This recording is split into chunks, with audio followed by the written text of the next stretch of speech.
जिल्हा आपत्ती व्यवस्थापन पथकामुळे वाचला गर्भवती महिलेचा जीव. कासारी नदीतून बोटीनं केलं बचाव कार्य.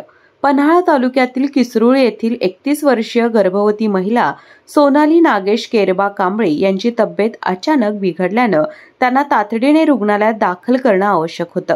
मात्र मुसळधार पावसामुळे कासारी नदीला आलेल्या पुरामुळे रस्ता बंद झाल्याने गावकऱ्यांसमोर मोठं आव्हान उभं राहिलं.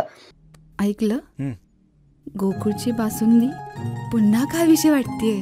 खरं सांगू, मलाही खावीशी वाटतेय.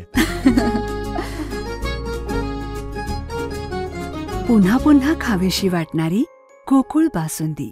याची माहिती मिळताच जिल्हा आपत्ती व्यवस्थापन विभागाचे अधिकारी प्रसाद संगपाळ यांच्या मार्गदर्शनाखाली जवान कृष्णात सोरटे, शुभम काटकर, शैलेश हांडे, आदिनाथ कांबळे, साहिल कोळी, सूरज पाटील, अविराज बलुगडे, शुभम पाटील या जवानांनी तातडीने धाव घेतली.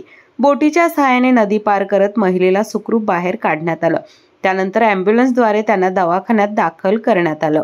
या मोहिमेत कळे पोलीस ठाण्याचे रणजित पाटील, त्यांचे सहकारी कर्मचारी तसेच बाजार भोगाव तलाठी, ग्रामसेवक आणि सर्कल अधिकारी यांनी ही मोलाची साथ दिली. वेळीच दाखवलेल्या तत्परतेमुळे गर्भवती महिलेचे प्राण वाचले. अशाच नवनवीन अपडेट पाहण्यासाठी आमच्या KK न्यूज चॅनेलला सबस्क्राईब करा.